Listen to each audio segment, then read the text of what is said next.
So this is the Arlington right here. Okay. And then this would have been where the Farmers and Merchants Bank was for years and years and years. Mm-hmm. But where Smith, Sawyer and Smith, or whatever the name of that one is now, is what's there. Right. And this is the First National Bank building, which is a vacant building, and it had the lodge up at the top. Okay. And then this is the one, there were a lot of drugstores and shoe stores, different places. Mm-hmm. But this is the corner where, what's there, that chiropractor right now. Right. Yeah. And then sometimes you can see, I've got some cards where you can see, because what was the Cook building had the cupola on it too. They're Okay. catty-cornered from each other. So that's the Arlington, and then there's probably a theater in here if you could, Mm-hmm. you know, we're all so used to doing this with our phones, and you can't do that on Right. these. Yep. And that was the Rex Theater? I think that is the name of it. Okay. Yeah. Any idea how long that was there? Oh, no. I mean, I probably could find out by researching the title, but yeah. Was it there at the same time as the Times? And I think it was, because there again, we lived at Macy, so we came to Rochester a lot, and we always went to the movies, but we always went to the Times. My parents would not let us go to the one across the street, and I honestly don't know why. But we never were allowed to go to that one. okay. And I remember what I thought the reason was, but I kind of hate to say it since you're recording. But it was supposedly the rats ran across your feet when you were in. Now, that, whether that's true or not, I have no idea. But that was, we never got to go there. Okay. So that was when I was born in 41, so I remember that part of it. I don't know when it went out. So the Charbel might have been instead of the Times, or was it the Times when you were a kid? Well, it seems to me like it was the Times. I don't, but you know, there's been so much on it, and we've done.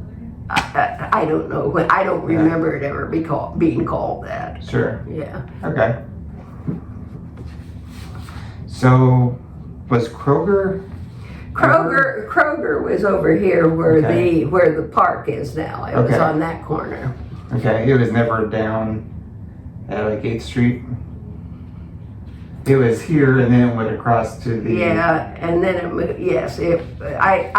the one that was north of town, there past where the Evergreen is now, was the A&P store. A&P, okay. But now whether Kroger's was there or not, and these are the kind of, some of the things are hard to research title-wise because the people own the building, at least in a lot of cases. Sure. Not all, but in most cases that's the case. So you can't really, there may have only been 3 or 4 owners like on this building, but it probably had umpteen different businesses in it over the years.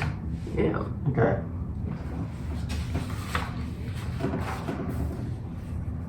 This is the farm implement dealer on 7th Street. I guess it's a Duke lot now. Oh, okay. I don't remember this one. Okay. It doesn't. I do remember when there was I was thinking it was a farm implement building, but it was over here where the building behind, which is where Kroger's was at one point, there had been some kind of a dealership there. And I'm kind of surprised because it just would be something that we didn't do. I don't know this, and doesn't look familiar to me at all. Okay. You mentioned a building behind Kroger when it was here where the park is now. Across the street. Across the street. Well, I think it was Kroger's that moved over there. When I was in high school, which would have been in the 50s, Kroger's was on this corner, right down here. But then it was a pretty rickety building. So I don't know when that switched over and that became the Rochester skyscraper and stuff. But they did move across over there where I think that's that New Rock Church. Is that what that is? Yeah. But that had been some kind of an implement store. Okay. As I'm remembering, I wouldn't absolutely swear to it. It's just remembering. Speaking with John Little the other day, he told me that behind Kroger there was a place where farmers could bring in their buckets of cream. There's a creamery. Huh. I don't know, because the creamery was out there on 4th Street, the Armours and the creamery, because they made all the cottage cheese out there. So, yeah. And I know that too, because those were jobs you had as young people, you know. Mm-hmm. So, yeah. Sure. Yeah. But I don't know that. I'm not saying that it wasn't there. I don't remember. Sure. And then this is the last train to leave. Is that passenger right? Train to Rochester, 1970. Wow. Did you ever take the train anywhere? Yep. We went from, I remember being in the depot waiting for the train. I don't really remember what the engine looked like, but we went on the train from out here to New York City. Oh, wow. For my sister's wedding. And so my mom and dad and my 2 brothers and I, she was already out there, and that's where she got married. So we took the train out there and back. It was miserable. We didn't have birth cars. We were sitting up all the way. But I remember that depot really well. That was pretty. Actually, I'm glad we did that train ride. I think that I've done train rides since then, but they basically are more like tourist things instead. But you could get on it and go up to the South Shore and stuff from here back then. Okay. Too. Well, maybe not back then, but at one point you could do that. Mm-hmm. We would normally drive up to South Bend and catch the South Shore into Chicago, but I think you could go from here. Mm-hmm. What's that one? Bookstore. That's close to my building. Yeah. Yeah. The bookstore is where Split Road Media is right now. Right. Yeah. I've got a framed picture from that store on my wall at home, not in here. I mean, it's just it was an artwork piece. Okay. Yeah. So you could buy artwork in there, books. Well, actually, I bought this at a antique store. Okay. Just because I knew it came from over there. It wasn't that I liked the picture, I liked the label on the back. When it was Lichtenwalder's bookstore for years and years and years, and they had, you could get office supplies and stuff like that in there, but then they kind of switched over. Well, when the Matchbox toys first came out, that was about the only place you could buy them, because I had bought so many Matchbox toys for my son in there.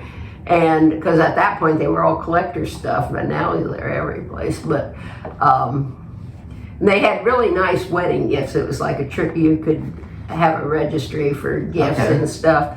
And because the Lichtenwalders had that, and then across the street, which is where the CVS is now, there was a building, let me think, it was a sports spot at one time. It was numerous things. And then there was a little tiny building attached to it that was the Manitou liquor store. Mm-hmm. And there were 2 Lichtenwalder women and the brother. And the brother had that and they had the other stuff. And then over the years, it kept evolving and it became more of a gift store than a bookstore. I honestly, Pete, don't ever remember buying a book in there. I remember I bought plenty of gifts and things in there.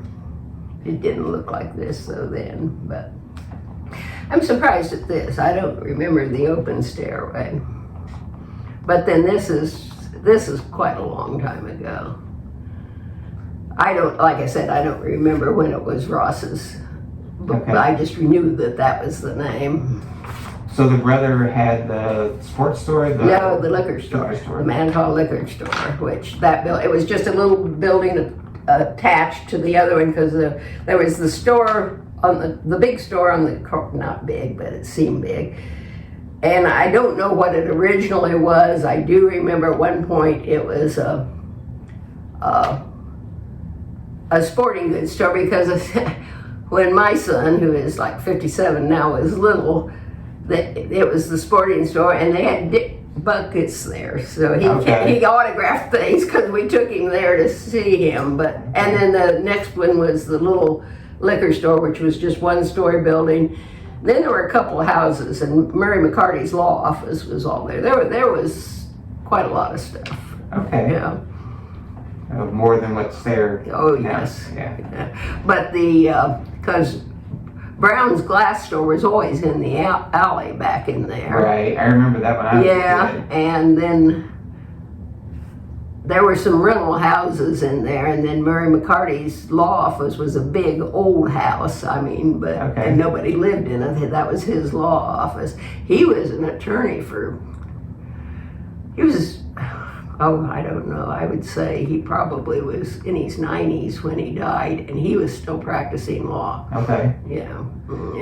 He became blind, but he could still, if you could read it to him, he could do it. Right. Would that be relation to the Joe McCarty? No, it's McCarty. McCarty, okay. Yeah, not McCarty. Yeah. That's spelling right. Murray McCarty. Yeah. He was quite a gentleman. He really was. Okay.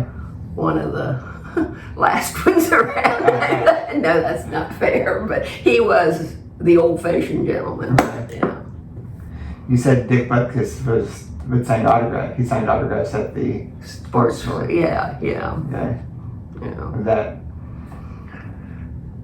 Oh, geez, that would probably have been in the. You can probably find that on searching that out through the Sentinel. Well, Yeah. I'm trying to think when it would have been. Probably in the 70s, maybe. Okay. I don't know. Can't believe I'm as old as I am now. So here's Main Street looking south. There's Charvel. Okay, so there's that cupola on what was the Cook Building. Okay. See? And then, okay, so this would have been the Calvin and Meyer hardware store. Okay. And then the Times Theater. Yeah, you can tell this is older cars. Yeah. So I Are don't. these horses going down? Probably, yeah. So this is a lot earlier. Look at the nice big trees on Main Street. Oh, yeah. I always liked it when we had the island out here with the trees in it. I thought it was nice, and I thought it kept some of the traffic more manageable, but boy, that was an unpopular thing for a long time. But the semis couldn't make the corner. Well, they could have if they'd have put it back farther. But it did make the downtown look inviting, I always thought. Right. Yeah. I remember that Yeah. short period of time in my childhood. Yeah. Hills Island, they sure didn't like it. I don't know, they liked it for a while, but oh well, it's like every administration, there's always people that like it and people that don't, or one happy or not.